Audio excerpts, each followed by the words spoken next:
શું કામ martial arts શીખવું અને માર્શલ આર્ટ્સને બીજી કોઈ પણ સ્પોર્ટ્સ એક્ટિવિટી સાથે સરખામણી કરવી નહીં.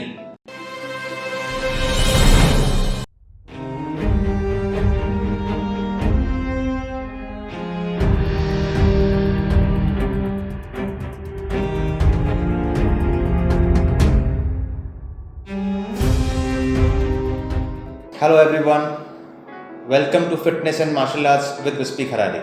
આજે આપણે સમજવાની કોશિશ કરીએ અલગ અલગ ટાઈપ્સ ઓફ માર્શલ આર્ટ્સ. અલગ અલગ ટાઈપ્સ ઓફ માર્શલ આર્ટ્સ કયા કયા છે, કયા કયા કરવા જોઈએ, આપણે પ્રેક્ટિસ કરવી જોઈએ ને શું કામ એને શીખવું જોઈએ. આઈડિયલી મને ઘણા પેરેન્ટ્સોની ક્વેરીઝ આવે છે, એ લોકોના ક્વેશ્ચન્સ હોય છે કે મારા બાળકને કયું માર્શલ આર્ટ શીખવવું અને કયું ફાયદામંદ રહેશે એના માટે, મારું બચ્ચું કયું માર્શલ આર્ટ શીખી શકશે, આ બધું. પણ પહેલાં હું તમને થોડું બ્રીફ આપું. આપણે બધાને જ ખબર છે માર્શલ આર્ટ્સ એટલે માર્શલ આર્ટ, માર્શલ લો અને પ્રોટેક્શન માટે જે આર્ટ બન્યું છે, મિલિટરી આર્ટ બેઝિકલી. એટલે એમાં બેઝિકલી ફાઇટિંગ ટેકનિક્સ આવે અલગ અલગ, અને અલગ અલગ પ્રાંતની અલગ અલગ સ્ટાઇલ ડેવલપ થઈ અને એ પરથી અલગ અલગ ફોર્મ્સ ડેવલપ થયા. જે આપણે બધા જાણીએ છીએ કે શિવજીએ પરશુરામજીને એ આર્ટ એમને આપી, પરશુરામજીથી એ આર્ટ ટ્રાન્સફર થઈ બુદ્ધિસ્ટ મોંગ્સ એ લોકોને, જે ઇન્ડિયાથી ચાઇના લઈ ગયા, ત્યાં શાઓલિન બધું થયું અને આ બધી રીતે સ્પ્રેડ થયું માર્શલ આર્ટ અલગ અલગ. પણ ફર્સ્ટ મારું એક જ પોઈન્ટ છે કે પેરેન્ટ્સોએ એમના બાળકોને યુટ્યુબ પર અલગ અલગ ફોર્મ્સ જે માર્શલ આર્ટ્સના છે એ બતાવવા જોઈએ. એ બચ્ચાઓને આઈડિયા આવવો જોઈએ કે કયું માર્શલ આર્ટ એમને પોતે ગમશે. કારણ કે જો નહીં ગમતું હોય ને આપણે મૂકશું બચ્ચાને એમાં, તો એમાં ફોર્સ થઈ જશે ને પછી ધીરે ધીરે 6 months 3 months down the line એ છોડી દેશે, જે આપણે કદી બી ઈચ્છતા નથી. સો ફોર એક્ઝામ્પલ, મારા ઘરની આજુબાજુ જુડોનો ક્લાસ છે અથવા મારા ઘરની આજુબાજુ કિક બોક્સિંગનો ક્લાસ છે, તો હું મારા બચ્ચાઓને હું બતાવીશ કિક બોક્સિંગનો ક્લાસ, જુડોનો ક્લાસ બતાવીશ. પછી એ લોકોને પૂછવાની ટ્રાય કરવાની કે શું કામ તમને કયું ગમે છે, અને પછી એના પરથી એક્સપ્લેનેશન કરવું કે કઈ આર્ટ શું કામ જરૂરી છે. પાછું બોલીશ અને હંમેશા હું બોલતો જ આવ્યો છું, બધી આર્ટની અલગ રિસ્પેક્ટ છે, બધી આર્ટનું અલગ એનું કેડર છે. કોઈ બી આર્ટ એકબીજાથી ચડિયાથી કે એવું નથી આવતું, અને બધી આર્ટની એક અલગ જ રિસ્પેક્ટથી તમે જો એની તરફ જો તો તમને આઈડિયા આવશે કે એનું ડેપ્થ અને એ આર્ટની સાયન્સ શું છે.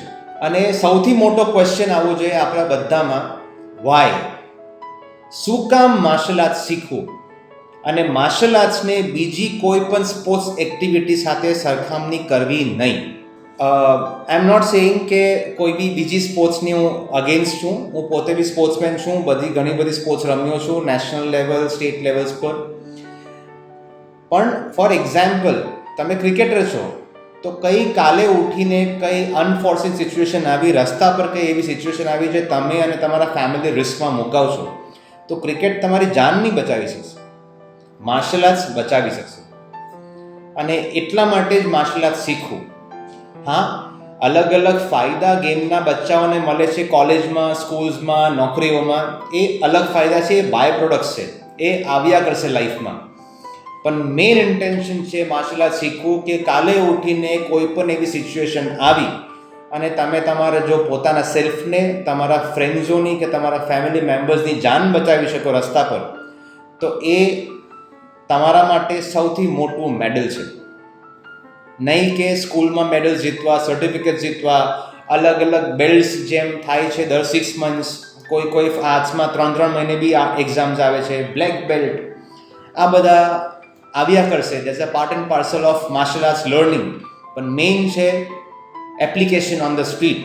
તમે કેટલું અપ્લાય કરી શકો છો એ પર્ટિક્યુલર આ રસ્તા પર, એ ઇમ્પોર્ટન્ટ છે. બીજી વાત કહીશ, કોઈ પણ આર્ટ તમને રસ્તા પર ફાઇટ કરવાનું શીખવશે નહીં. જ્યારે રસ્તા પર કોઈ સિચ્યુએશન આવશે ત્યારે જે અંદરનું ટ્રેનિંગ અને તમારી ગટ ફિલિંગ છે એ જ કામમાં આવશે. અને ત્યારે જ તમે એ આર્ટને અપ્લાય કરી શકશો રસ્તા પર, નહીં તો એ નહીં થાય. હવે આપણે માર્શલ આર્ટ્સ વર્લ્ડની વાત કરીએ કે માર્શલ આર્ટ્સ યુનિવર્સિટીની વાત કરીએ તો નંબર ઓફ આર્ટ્સ છે. અને ઓવરઓલ હું વર્ષોથી માર્શલ આર્ટ્સ કરું છું, ઘણા બધા ફોર્મ્સમાં હું બ્લેક બેલ્ટ બી થયો છું, પણ કદાચ હું બહુ મોડેસ્ટ નથી થતો, પણ યસ હમણાં સુધી કદાચ મને 1% જ આવડે છે, 99% શીખવાનું બાકી છે. કહેવાનો મતલબ માર્શલ આર્ટ્સ વર્લ્ડ એટલું મોટું છે, એટલું ડીપ છે, અને એનો સાયન્સ કદાચ વિચારી નહીં શકાય એટલું ડીપ છે. પાછો બોલીશ કે જે બેલ્ટ્સ છે એ બેલ્ટ્સ એક તબક્કો છે કે તમે અલગ અલગ આર્ટમાં એક લેવલ પર શીખી શકો, એડવાન્સ લેવલ પર, એનો એક તબક્કો છે.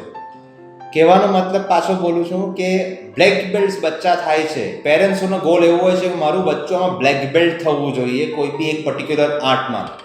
એ રોંગ છે. બ્લેક બેલ્ટ એક લેવલ છે, બ્લેક બેલ્ટ એક ગ્રેજ્યુએશન લેવલ છે. બ્લેક બેલ્ટ થાય એટલે બચ્ચું એક્સપર્ટ થતું નથી, બ્લેક બેલ્ટ પછી જ એક્સપર્ટ ટ્રેનિંગ ચાલુ થાય છે. ત્યાં સુધી તમારું એન્ડ્યોરન્સ જોવામાં આવે. એટલે પ્લીઝ પેરેન્ટ્સોને રિક્વેસ્ટ છે, બ્લેક બેલ્ટનો એક ગોલ નહીં રાખો. એ બચ્ચું જે ઘડાય છે, બચ્ચું જે ડિસિપ્લિન શીખે છે, બચ્ચું જે ફોર્મ શીખે છે, જે લાઈફસ્ટાઈલ શીખે છે, હેલ્ધી રહેવાનું, ફિટ રહેવાનું, એ આપણા માટે વધારે ઇમ્પોર્ટન્ટ છે, નહીં કે એક પર્ટિક્યુલર બ્લેક બેલ્ટ. કારણ કે જો આપણે ખાલી બ્લેક બેલ્ટ પર ફોકસ કરશું, એ બચ્ચું નોર્મલી શું થાય કે બ્લેક બેલ્ટ કે કોઈ પણ બેલ્ટ આપણે સ્ટમક પર, આપણે વેસ્ટ પર પહેરીએ, જે યુનિફોર્મ છે એમાં, એ બચ્ચું પછી માથા પર બ્લેક બેલ્ટ પહેરીને ફરે છે, અને એ થોડો ઘમંડનો ઇસ્યુ આવી જાય, જે માર્શલ આર્ટ્સ કભી બી શીખવતું નથી. માર્શલ આર્ટ્સ એટલે you have to be absolutely humble, polite, અને માર્શલ આર્ટ્સ કોઈ દિવસ ફાઇટ કરવાનું શીખવતું નથી. It is the art of fighting without fighting. એવું એક આર્ટ જે તમે હાથ પગ ચલાવ્યા વગર લડી શકો, એ આર્ટને માર્શલ આર્ટ કહેવાય. હવે આપણે અલગ અલગ ફોર્મ્સની વાત કરીએ કે કયા કયા ફોર્મ્સ છે જે પેરેન્ટ્સોની ક્વેરી છે, એના પર આપણે થોડું લાઇટ તમને નાખવાની કોશિશ કરીશ. સૌથી પહેલી આર્ટ જે આપણે હું કહીશ કરાટે. જે આપણે કરાટેનું જો હું ટ્રાન્સલેશન કરું તો જાપાનીઝમાં એને કહેવાય એમ્પ્ટી હેન્ડ. એમાં ઘણી બધી કિક્સ, પંચીસ, તમારા સ્ટાન્સીસ એટલે ઊભા રહેવાના સ્ટાન્સીસ, તમારું બેલેન્સિંગ, એ બધું અંદર આવે. અને કરાટેની પહેલાં હું કહીશ કે જે ઇન્ડિયન આર્ટ છે, જે કલારીપાયટ કહેવાય, એના માટે હું બહુ જાણતો નથી, પણ એક એ ઇન્ડિયન આર્ટ છે. અનફોર્ચ્યુનેટલી જ્યાં હું રહું છું ત્યાં કલારીપાયટ શીખવાનું કોઈ ઓપ્શન નથી, એટલે હું શીખી નથી શક્યો, એટલે હું જાણતો નથી. પણ હા, એ ઇન્ડિયન આર્ટ છે, અને એના માટે હું બહુ પ્રાઉડ ફીલ કરું છું કે એ ઇન્ડિયન આર્ટ છે, અને સૌથી એન્શિયન્ટ માર્શલ આર્ટ એ જ છે. કરાટે પછી આવશે, હું વાત કરીશ બોક્સિંગની. આપણે ઘણા બધા આપણે ચેનલ્સ પર અને મૂવીઝમાં બી બોક્સિંગનું જોયું છે. બોક્સિંગ એટલે અપર હેન્ડ મૂવમેન્ટ, તમારો અપર બોડી મૂવમેન્ટ, જ્યાં ખાલી પંચીસ તમે બ્લોક કરતા શીખો, પંચ મારતા શીખો, ડકિંગ શીખો, જેમાં તમારે બેસી જવાનું હોય, મૂવ કરવાનું હોય, તમારી મૂવમેન્ટ કેટલી ફાસ્ટ થાય છે, તમારો સ્ટેમિના બિલ્ટઅપ, એ બધું બોક્સિંગમાં આવે. હું અહીંયા એક પોઈન્ટ હું રહી ગયો બોલવાનો, એ છે કે બધી જ આર્ટમાં હું ટેકનિકલી તમને સમજાવવાની કોશિશ કરીશ, પણ ફિઝિકલ એસ્પેક્ટ બધી જ આર્ટમાં સુપર હોવું જોઈએ. બધામાં જ ફિઝિકલી બચ્ચું સ્ટ્રોંગ થાય જ છે. કોઈ પણ આર્ટ એવી નથી જેમાં ફિઝિકલી બચ્ચું વીક રહી જાય, એ પોસિબલ જ નથી. બધી આર્ટમાં ફિઝિકલી બચ્ચું પ્રાઇમ લેવલ પર જાય ત્યારે જ એ બચ્ચું બ્લેક બેલ્ટ થઈ શકે છે. એમાં એન્ડ્યોરન્સ, એ લોકોની જે સ્કિલ સેટ્સ થાય, જે એબિલિટી એન્હેન્સ થાય, જે ઇમ્પ્રૂવ થતી રહે છે, એ બધી જ આર્ટમાં છે. એટલે આપણે એના પર ડિસ્કસ નહીં કરશું. એ બધી આર્ટમાં રિસ્પેક્ટફુલી બધામાં જ 100% હોય જ છે. આપણે ખાલી ટેકનિકલ ડિસ્કસ કરીએ કે પેરેન્ટ્સોને અને વાલીઓને સમજ પડે કે કયું શીખવું, અને બચ્ચા જો સાંભળતા હોય તો એમને બી આઈડિયા આવે કઈ આર્ટ એ લોકો લઈ શકે આગળ લાઈફમાં. બોક્સિંગ પછી હું જ્યારે કિક્સ, આ સૌથી રેમ્પન્ટ અને મોસ્ટ ડેવલપ્ડ આર્ટ હું તમને કહું તો એ કિક બોક્સિંગ છે વર્લ્ડ વાઇડ. તમે જે બોક્સિંગ શીખ્યા છો, જે બોક્સિંગ માટે સમજો છો, એની સાથે જ્યારે કિક્સની કોમ્બિનેશનમાં લાવીએ તેને કહેવાય કિક બોક્સિંગ. એટલે પંચ કિક્સ સાથે એને કિક બોક્સિંગ. એના પછી આવશે ટાઇક્વાન્ડો, જે ઇન્ડિયામાં અને કોરિયામાં ઘણું બધું પોપ્યુલર છે. ટાઇક્વાન્ડો પણ હું શીખ્યો નથી, પણ હા, મારા ફ્રેન્ડ છે જે લોકો ટાઇક્વાન્ડો એસોસિએશન્સને હેડ કરે છે. હું જોઉં છું ઘણા ટાઇક્વાન્ડો પ્લેયર્સ જે ઇન્ડિયા લેવલ અને ઇન્ટરનેશનલ લેવલે બી પાર્ટ લે છે. ટાઇક્વાન્ડો બેઝિકલી કિક્સની ગેમ છે, સુપર ફાઇન કિક્સ. જો તમે ટાઈગર શ્રોફ કે વિદ્યુત જામલના ફેન હો તો તમારે ટાઇક્વાન્ડો શીખવું જોઈએ, કારણ કે જે એક્રોબેટિક કિક્સ, નોર્મલ કિક્સને એક્રોબેટિક કિક્સમાં જ્યારે તમે કન્વર્ટ કરો એ ટાઇક્વાન્ડો તમને શીખાવે. મુઆઈ થાઈ થાઈલેન્ડની આર્ટ છે. મુઆઈ થાઈમાં કિક્સ, પંચીસ તો છે જ, પણ સાથે તમને એલ્બોઝ અને નીઝ ને બહુ સારી રીતે વાપરતા શીખવે છે. અને એ પણ એક ફૂલ કોન્ટેક્ટ આર્ટ છે. ફૂલ કોન્ટેક્ટ એટલે 100% ઇમ્પેક્ટ સાથે તમારે મારતા શીખવે છે. અનફોર્ચ્યુનેટલી બધી જ આર્ટ, કરાટે કહો, ટાઇક્વાન્ડો કહો, કિક બોક્સિંગ કહો, બધી ફૂલ કોન્ટેક્ટ આર્ટ છે. પણ ઇન્ડિયામાં સ્પોર્ટ્સ મિનિસ્ટ્રીના નોર્મ્સ પ્રમાણે એ ફૂલ કોન્ટેક્ટ અપ્લાય નથી થઈ શકતી. એ સેમી કોન્ટેક્ટ આર્ટ છે ઇન્ડિયામાં. મુઆઈ થાઈ હજુ ઇન્ડિયામાં ડેવલપ નથી થયું, એ કદાચ ધીરે ધીરે ડેવલપ થશે, પણ એ બેઝિકલી આર્ટ છે થાઈલેન્ડ. ત્યાર પછી એટલે એક અલગ આર્ટ છે બીજી જેની હું વાત કરીશ, તે છે જુડો. એ મારી બહુ પ્રિય ગેમ છે, પ્રિય આર્ટ છે. જુડો એટલે જાપાનીઝમાં જો હું ટ્રાન્સલેટ કરું તેને કહેવાય જેન્ટલમેન્સ વે. હવે તમારે કેટલીક કામ રહીને તમે સામેવાળા વ્યક્તિનો એગ્રેશન સમજી શકો એ જુડો શીખવે છે. તમે પહેલો અટેક નહીં કરશો, સામેવાળો જે અટેક કરે એના ફોર્સથી એને ઇમ્બેલેન્સ કરીને પાડવો, એ જુડો શીખવે છે. જુડો એ બી શીખવે છે કે તમને પોતે પડતા આવડે. કાલે આજે કંઈ પણ થાય આપણી લાઈફમાં, ક્યારે રસ્તા પર કંઈ સિચ્યુએશન આવે, કોઈ તમને ધક્કો બી મારી દે, તો જો ધક્કો મારી દે, આપણે પડતા નહીં આવડે અને આપણે ખાલી નોર્મલ રસ્તા પર પડી જઈએ, જે કોન્ક્રીટ રોડ છે, દામણના રોડ છે, એના પર પડી અને માથું જો આપણું અફડાઈ જાય જમીન પર, તો આપણું I think we are gone there, ત્યાં જ પતી જાય. પછી ફાઇટનો તો સવાલ જ નથી આવતો. તો જુડો એ શીખવે છે. બધી સાઈડથી તમને પડતા આવડવું જોઈએ, રોલ લેતા આવડવું જોઈએ. આ બધું જુડોનું ગેમ છે, જુડોની ટેકનિક્સ છે, જે આઈ થિંક બધાએ જ શીખવું જોઈએ. જુડો બેઝિકલી ડેવલપ થયેલી જાપાનમાં એક રીઝનથી, કે તમે પ્રેક્ટિસ જ્યારે કરો, તમે એટલી બધી વાર ફોલ લો, એને કહેવાય ફોલ્સ. જે પડવાની ટેકનિક છે એને કહેવાય ફોલ્સ.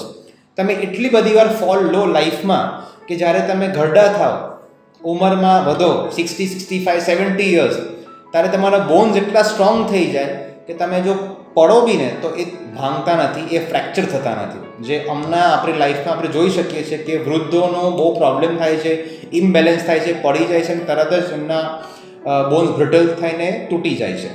સો જુડોમાં આ એક મેજર એડવાન્ટેજ છે. જો તમે લાઈફ ટાઈમ પ્રેક્ટિસ કરી હોય તો એક તો તમને ફોલ લેતા ત્યારે બી આવડશે રિફ્લેક્સમાં, અને તમારા હરતા બ્રિટલ નહીં થશે. પછી એક આર્ટ આવે છે જુજુત્સુ. જુજુત્સુ આઈકે જુજુત્સુ પણ છે, એ જાપાનીઝ આર્ટ છે, અને બ્રાઝિલિયન જુજુત્સુ. સ્ટ્રીટ ફાઇટ સિચ્યુએશનમાં ધક્કા મુક્કી થાય, આપણે પડી જઈએ અને નીચે પડ્યા પછી જેને લડતા આવડે એ ફાઇટ જીતી જાય છે. નોર્મલી આ જ થાય છે. અને જુજુત્સુ એટલે જે ચોક્સ છે, લોક્સ છે, એલ્બો લોક્સ, રિસ્ટ લોક, ની લોક્સ, એ બધું જુજુત્સુનો એક પાર્ટ છે. એટલે બેઝિકલી ગ્રાઉન્ડ ફાઇટિંગ શીખવવાનું જુજુત્સુમાં શીખે. બીજી એક આર્ટની વાત કરીશ જે અગેન મારી બહુ પ્રિય છે, એને હું કહું છું કુડો. કુડો એક લેટેસ્ટ ડેવલપમેન્ટ છે, એનું ઓરિજિનેશન જાપાનથી થયું છે. કુડોમાં આપણે કરાટે શીખી શકીએ છીએ, કિક બોક્સિંગ શીખી શકીએ છીએ, જુડો શીખી શકીએ છીએ, જુજુત્સુ શીખી શકીએ છીએ, અને મુઆઈ થાઈ. આ 5 ટેકનિકનું મિક્સચર છે. અને મોસ્ટ ઇમ્પોર્ટન્ટલી અગેન મુઆઈ થાઈની જેમ એ ફૂલ કોન્ટેક્ટ આર્ટ છે. Okay, unlike other arts in India જે ફૂલ કોન્ટેક્ટ નથી થઈ શકતી સ્પોર્ટ્સ મિનિસ્ટ્રીના નોર્મ્સ હિસાબે, કુડો એક ફૂલ કોન્ટેક્ટ આર્ટ છે. ઓફકોર્સ બચ્ચાઓને ફૂલ ફ્લેજ ગાર્ડ્સ અને હેલ્મેટ્સ અને બધું પહેરાવીને જ કરે છે, જે બીજી આર્ટ્સમાં પણ છે. સેફ્ટી ગિયર્સ તો છે જ ઓલમોસ્ટ. પણ આ એક ideally street fighting situation create કરે અને સ્ટ્રીટ ફાઇટિંગ તમને શીખવે. એટલે કાલે ઉઠીને કંઈ પણ થાય તો તમારું બચ્ચું વિચારશે નહીં કે મારે શું કરવું. એ પેનિક નહીં થશે, એના હાથ પગ ધ્રુજશે નહીં, એ રિએક્ટ કરીને તરત જ એના પર અમલ કરશે, અપ્લાય કરશે ટેકનિક અને બચવાની કોશિશ કરશે. ત્યાર પછી હું વાત કરીશ, આ બધી એક શોર્ટ કોમ્બેટ અરે હેન્ડ કોમ્બેટ ટેકનિક્સ હતી આ બધી. હવે હું વાત કરીશ તમને કોબુડો એટલે જાપાનીઝમાં જે પણ વેપન્સ હોય, અલગ અલગ નૂનચાક હોય, તોન્ફા હોય, જે યુએસ FBI બેટન વાપરે છે હાથમાં પકડીને. પછી બો એટલે જે લોંગ સ્ટિક હોય તે, જો એટલે શોર્ટ સ્ટિક કહેવાય. સાઈ છે, જે ત્રિશુલ જેવું એક વેપન આવે, સાઈ શોર્ટ નાનું પોઇન્ટેડ, એને સાઈ કહેવાય. પછી કામા છે, કુવા એટલે આપણું જે નોર્મલ ખેતરનું જે ગાર્ડનનું દાતરડું હોય એ ટાઈપનું એક વેપન છે. સો આ બધા કોબુડોના વેપન્સ છે. એ બધા વેપન્સને અલગ અલગ રીતે શીખવવામાં આવે છે. સો એ કોબુડોમાં કવર થાય. પછી આવશે ઇઆઈડો એટલે મોગાયર્યું, જે અમે લોકો બહુ સૌથી એન્શિયન્ટ ઇઆઈડોની એક સ્ટાઇલ છે મોગાયર્યું, એ અમે શીખવીએ છીએ. અને એમાં આવે કેનજુત્સુ. કેનજુત્સુ બેઝિકલી જે સ્વોર્ડ ફાઇટિંગ આર્ટ છે, અને ઇન્ડિયન હિસ્ટ્રીમાં બી સ્વોર્ડ ફાઇટિંગ બહુ જ પ્રોમિનન્ટ પહેલેથી જ રહ્યું છે. આપણા બધા જ મહારાજાઓ સ્વોર્ડ્સના એક્સપર્ટ હતા જ. પણ આ જે આર્ટ છે એ જાપાનીઝ આર્ટ છે, અને એમાં એક પર્ટિક્યુલર જાતિના લોકો હતા, એને કહેવાય સમુરાઈ. એ જે સમુરાઈ જાતિના લોકો તે લોકો એક સ્વોર્ડ વાપરતા હતા, કતાના.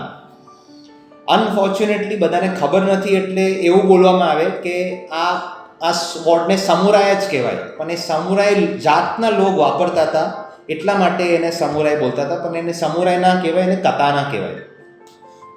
સો સ્વોર્ડ ફાઇટિંગ આર્ટ એમાં આખું કવરઅપ થાય. પછી હું એડવાન્સ અને જે અનઆર્મ કોમ્બેટ કે આર્મ કોમ્બેટ બંને શીખવાય છે, જેને કહેવાય ક્રાવ માગા, જે સૌથી લિથલ અને ડેન્જરસ આર્ટ છે. એ ઇઝરાયેલી સાયન્સનું એક ઉત્પન્ન થયેલું એક આર્ટ છે, જે મિલિટરી આર્ટ છે. આ અમે લોકો શીખવીએ છીએ, પણ મેજોરિટી અમારું આ ફોકસ રહે છે કે અમે ક્રાવ માગા ફોર્સીસને, પોલીસ ફોર્સીસ, ગાર્ડ્સ, કમાન્ડોઝને જ શીખવીએ છીએ, ને સિવિલિયન્સને પણ શીખવીએ છીએ. પણ એ અનઆર્મ કોમ્બેટ શીખવીએ છીએ ને એમાંથી બી લગભગ 20% જેટલો કોર્सेस કવર કરીએ છીએ. બાકી કોર્सेस અમે ખાલી ફોર્સીસને શીખવીએ છીએ, કારણ કે અમે સમજીએ છીએ કે આનું રિસ્ક શું હોઈ શકે. કોઈ નોર્મલ સિવિલિયન શીખી જાય તેનો મિસયુઝ કરી શકે છે. પછી આવશે એક આર્ટ છે કાલી, બહુ બ્યુટીફુલ આર્ટ છે, ફિલિપિનો આર્ટ છે. નાની 3 ઇંચ 4 ઇંચની બ્લેડ્સ લઈને, એની નાઇફ આવે, આટલી નાની નાઇફથી તમે ડિફેન્સ અને અટેક કરી શકો. આ પણ અમે મેજોરિટી ફોર્સીસને શીખવીએ, કારણ કે ત્યાં એ લોકોની જાનનો ખતરો હોય અને એ લોકોને કોઈ પણ સિચ્યુએશનમાં ડિફેન્સ અને અટેક કરવું પડે છે. આ પણ અમે સિવિલિયન્સથી શીખવીએ છીએ, પણ અમે ફોમ નાઇફથી શીખવીએ છીએ. અને જે કેનજુત્સુ અથવા કોબુડોની બી જે હું આગળ ડિસ્કસ કર્યું આપણે, એમાં પણ અમે બચ્ચાઓને પણ શીખવીએ છીએ, મોટાઓને બી શીખવીએ છીએ. બટ અમે ફોમ રોલ્ડ વેપન્સ શીખવીએ છીએ, જેમાં એ લોકોને રિસ્ક નથી હોતું, પણ એ આર્ટ શીખી શકે. એક એડિશનલ આર્ટ છે જે એ લોકોને બહુ ઓછા જણ કરે, પણ જેને ઇન્ટરેસ્ટ હોય તે શીખી શકે છે.